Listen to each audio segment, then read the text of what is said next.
રોટલીનું શાક બનાવવું ખૂબ જ સરળ છે, પરંતુ લાસ્ટમાં તમે આ એક વસ્તુ ચોક્કસથી એડ કરજો, જેથી તમારે આ શાકનું ટેસ્ટ 100 ગણો વધી જશે. તો રોટલીના શાક બનાવવામાં મેં 4 રોટલી લીધી છે. રોટલીનું શાક બનાવો ત્યારે બને ત્યાં સુધી ઠંડી રોટલી લેવાની છે. તમે બનાવીને તરત રોટલીનું શાક બનાવશો તો રોટલીનું શાક લોંદા જેવું થઈ જાય છે, અથવા તો એકદમ ચીકણા જેવું તમને લાગશે. તો 4 રોટલી 2 છે એને આપણે કટકા કરવાના છે. એકદમ ઝીણા કટકા નથી કરવાના. તો આ રીતે આપણે કટકા કરી લેશું. 1 ચમચી તેલ એડ કરશું. 4 રોટલી છે એટલે 1 નાની ચમચી રાઈ એડ કરશું, નાની ચમચી જીરું, 1 સૂકું મરચું અને મીઠા લીમડાના પાન, થોડી હિંગ નાખશું અને 1 નાનું ટમેટું સુધારેલું છે એ એડ કરીશ. તો ટમેટાને એકદમ આપણે સોફ્ટ નથી કરવાનું, થોડું નરમ થાય ત્યાં સુધી આપણે અડધી મિનિટ જેવું એને સોતળી લેશું. અને એમાં 1 ચમચી છે લસણની ચટણી નાખશું. લસણની ચટણીને આપણે ગેસની ધીમી ફ્લેમ ઉપર આપણે અડધી મિનિટ જેવું સોતળી લેશું. અને એમાં નાખવા માટે મેં મીડિયમ ખાટી 1 કપ છાશ લીધી છે. બહુ ખાટી છાશ હું નથી વાપરતી. અને 1 નાની ચમચી હળદર છે અને 1 નાની ચમચી ધાણા જીરું છે, એને આપણે આમાં એડ કરી દઈશું અને છાશને મિક્સ કરી દઈશું. જો તમને વધારે ખાટી રોટલી ભાવતી હોય તો તમે એ રીતે પણ ખાટી તમે છાશ એડ કરી શકો છો. તો હવે આપણે છાશને એડ કરી દઈશું. તો પહેલા છાશમાં આપણે બધા મસાલા છે એક વખત બરાબર મિક્સ કરી લેવાના છે અને બીજું અડધા કપ જેટલું પાણી એડ કરું છું. ગેસની ફૂલ ફ્લેમ કરી અને આપણે રસાને ઉકાળી લેવાનો છે. તો અડધી મિનિટ પછી આપણે રોટલીના કટકા છે આપણે આમાં એડ કરી દઈશું અને ગેસની ફ્લેમ છે આપણે મીડિયમ કરી દેવાની છે. અને પછી આ શાકને બહુ હલાવ નહીં કરવાનું અને એને 1 મિનિટ માટે થવા દઈએ.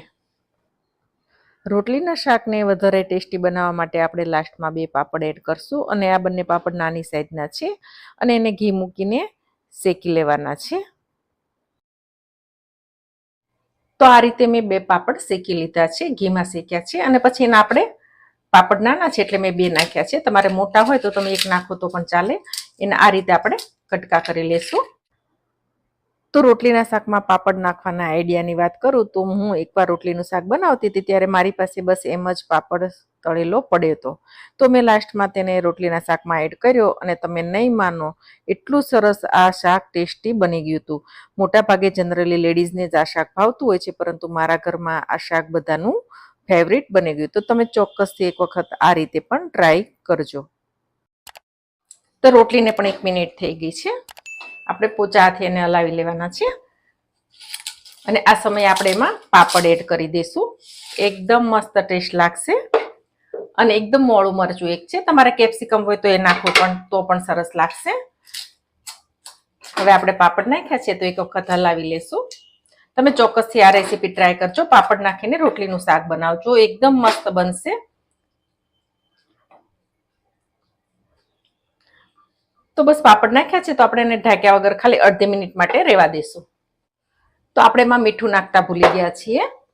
છાશમાં આપણે લાસ્ટમાં નાખવાનું હોય એટલે તો 1 નાની ચમચી મીઠું છે આપણે પાણીમાં ઉગાળીને જ નાખશું. છાશમાં હોય છે એટલે લાસ્ટમાં આપણે નાખવાનું હોય છે, તો રહી ગયું છે. તો થોડું મીઠું આપણે આ રીતે ઓગાળી અને નાખી દઈએ છીએ. બાકી તમે જ્યારે રોટલી એડ કરો ત્યારે મીઠું એડ કરી દેવાનું. મીઠાવાળી રોટલી હોય તો તમારે એ રીતે તમારે મીઠું એડ કરવાનું રહેશે. તો હવે આપણે મીઠું નાખ્યું છે તો આપણે એને રહેવા દેવાનું છે અડધી મિનિટ માટે. તો અડધી મિનિટ જેવી થઈ ગઈ છે અને એકદમ સરસ લસલસતી રોટલીનું શાક તૈયાર થઈ ગયું છે. તમારે વધારે જો રસો જોતો હોય તો તમારે છાશ અને પાણીનું પ્રમાણ થોડું વધારી દેવાનું છે અને લાસ્ટમાં આપણે કોથમીર એડ કરશું. તો એકદમ ટેસ્ટફુલ એવું રેગ્યુલરથી કંઈક અલગ એવું આજે રોટલીનું શાક બનીને તૈયાર છે. જો તમને આજની આ રેસીપી ગમી હોય તો ચોક્કસથી વિડીયો લાઈક કરજો અને તમારા ફેમિલી અને ફ્રેન્ડમાં શેર કરજો. અને જો હજી સુધી ચેનલને સબસ્ક્રાઇબ ના કરી હોય તો ચેનલને સબસ્ક્રાઇબ પણ કરજો.